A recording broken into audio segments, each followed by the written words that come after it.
আচ্ছা বলেন তো এটা কিসের ছবি? একটা গাছের ছবি এবং সেই গাছটা কিন্তু এত ছোট। এই যে পিঁপড়াটা দেখছেন সেটা কিন্তু খুবই ছোট একটা পিঁপড়া। খুব কাছ থেকে ছবিটা তোলা হয়েছে নর্মাল যে লেন্স আমরা ব্যবহার করি এই লেন্স ব্যবহার করে। তো আজকে আমি আপনাদেরকে দেখাবো নর্মাল যে লেন্সগুলো রয়েছে সেগুলো ব্যবহার করে কীভাবে ম্যাক্রো ফটোগ্রাফি কিংবা ম্যাক্রো ভিডিওগ্রাফি করতে পারেন। তো আর দেরি না করে চলুন শুরু করা যাক।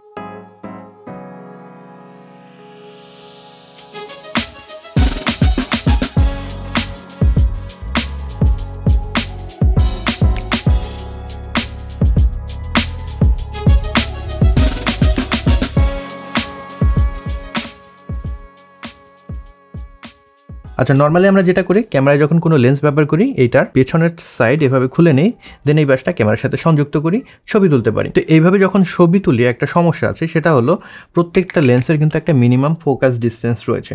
সাপোজ এই লেন্সটার ফোকাস ডিস্টেন্স হলো মোটামুটি 1 ফিটের মতন। এখন এই লেন্সটার সামনে যদি খুব কাছে আমি কোনো প্রোডাক্ট রাখি বা যে কোনো কিছু রাখি সেটা কিন্তু ফোকাসে নিতে পারবে না।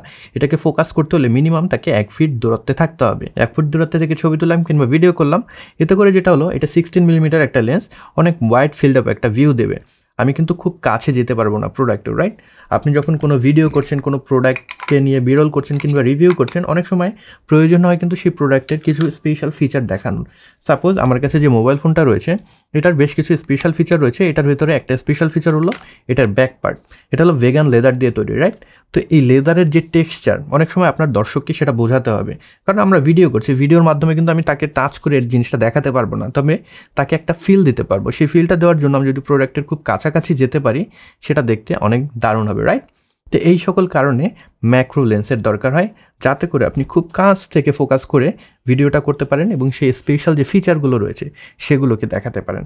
তো আজকে আমি আপনাদেরকে বলবো কীভাবে নর্মাল যে লেন্সগুলো রয়েছে সেগুলোকে আপনি ম্যাক্রো লেন্সে রূপান্তর করতে পারবেন। এটার বেশ কিছু পদ্ধতি রয়েছে। আমি আজকে যেটা ব্যবহার করব সেটা হলো DIY একটা পদ্ধতি, একটা অ্যাডাপ্টার আমি নিজেই তৈরি করে নিয়েছি, এটা নিয়ে একটু পরেই বলছি। তবে আপনি যদি এই কাজগুলো না করতে চান, DIY পদ্ধতিতে কিছু না করতে চান, সেই ওয়েতে লেন্সটাকে ইউজ করতে চান, আমি আপনাদেরকে সাজেস্ট করবো ম্যাক্রো এক্সটেনশন টিউব, সেগুলোকে আপনারা কিনে নিতে পারেন। ম্যাক্রো এক্সটেনশন টিউব যেটা করে আপনার লেন্সটার সামনে একটা টিউব যোগ করে দেবে। এখন এই টিউবটা যেটা করছে মিনিমাম যে ফোকাস ডিস্টেন্স সে কিন্তু রিডিউস করে দিচ্ছে। সো আপনি যখন ছবি তুলছেন সেক্ষেত্রে কিন্তু ম্যাক্রো একটা ফিল পাবেন এবং আপনার লেন্সটাও কিন্তু সুরক্ষিত থাকবে, কোনো ধরনের সমস্যা হবে না। আরেকটা ওয়ে আছে রিভার্স কনভার্টার ব্যবহার করা। রিভার্স কনভার্টার যেটা করে নর্মালি আমরা কিন্তু ক্যামেরার সেন্সরের পাশে এই সাইডটা লাগাই, তবে রিভার্স কনভার্টার ব্যবহার করে যখন আমরা ছবি তুলব কিংবা ভিডিও করব তখন লেন্সের ফ্রন্ট এলিমেন্টটা থাকবে সেন্সরের দিকে এবং পেছনের দিকটা দিয়ে কিন্তু আমরা ছবি তুলব। তো এইটাতে যে সমস্যা সেটা হলো আপনার পেছনের যে এলিমেন্ট এটা এক্সপোজ থাকে, যে কোনো ডাস্ট এটার ভিতরে পড়ে যেতে পারে, লেন্সটা নষ্ট হয়ে যেতে পারে। সে কারণে এটা একটু আনসেফ। ম্যাক্রো এক্সটেনশন টিউব সেটা কিন্তু পারফেক্টলি কাজ করে। তবে আজকে আমি যেটা করেছি সেটা কিন্তু সেই রিভার্স কনভার্টার, সেটাই আমি তৈরি করেছি। আমার কাছে দুইটা এক্সট্রা জিনিস ছিল, একটা হলো ক্যামেরার যে ক্যাপ সেই ক্যাপটা এবং আরেকটা ছিল ফিল্টার। তো আমি পুরনো যে ফিল্টারটা ছিল সেটাকে আমি ভেঙে মাঝখানে যে কাঁচ সেটাকে ফেলে দিয়েছি এবং এই জিনিসটাকে আমার যে ক্যামেরার ক্যাপ ছিল সেই ক্যামেরার ক্যাপের মাঝখানে একটা হোল করে নিয়েছি এবং এইখানে সুপার গ্লু দিয়ে এভাবে উল্টোভাবে লাগিয়ে দিয়েছি। এতে করে যেটা হলো লেন্সের এই পাশটা কিন্তু আমি সামনের দিকে লাগাতে পারবো এবং এই পাশটা তখন আমার যে ক্যামেরা রয়েছে সেখানে মাউন্ট করতে পারবো। আমি কিন্তু একটা কনভার্টার পেয়ে গেলাম। এইভাবে আমি কিছু ছবি তুলেছি এবং ভিডিও করেছি এবং সেই জিনিসগুলো আপনাদেরকে এখন দেখাবো। তো এই যে ছবিটা দেখছেন এটা আমার খুবই ভালো লেগেছে। ছবিটা নর্মাল হাতে ধরে ছবিটা তোলা, একটা পিঁপড়ার ছবি, খুবই ছোট একটা পিঁপড়া, সেটাকে কিন্তু দারুণ লাগছে, রাইট? এবং এই যে ছবিটা দেখছেন এটা ছোট একটা মাটির টুকরো, সেটাকে কিন্তু দারুণভাবে উপস্থাপন করেছে ম্যাক্রো ফটোগ্রাফি। এখন যে ভিডিওগুলো দেখছেন সেগুলো হলো আমার যে মোবাইল ফোন রয়েছে সেই মোবাইল ফোনেরই ভিডিও। এখানে টেক্সচারটা দেখতে পাচ্ছেন ভেগান লেদারের।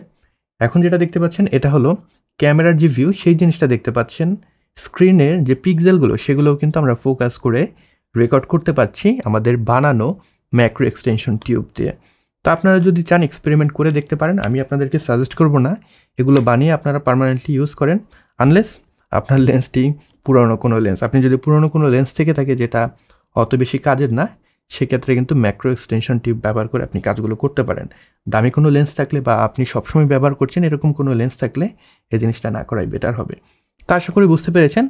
আপনার যদি কোনো ধরনের ম্যাক্রো ফটোগ্রাফি কিংবা ম্যাক্রো ভিডিওগ্রাফি করার দরকার হয়ে থাকে সেই ক্ষেত্রে ঘরে বসে কিভাবে যে কোনো লেন্সকে কনভার্ট করে ম্যাক্রো লেন্সে পরিণত করতে পারেন। তো এই ছিল আজকের ভিডিও। আশা করি ভিডিওটি আপনাদের ভালো লেগেছে। যদি ভালো লেগে থাকে কিংবা এই ভিডিও থেকে নতুন কিছু জেনে থাকেন, সেক্ষেত্রে এই ভিডিওটিতে একটি লাইক দিতে পারেন। এই চ্যানেলে নতুন হয়ে থাকলে সাবস্ক্রাইব করতে ভুলবেন না। I'll catch you guys on the next one.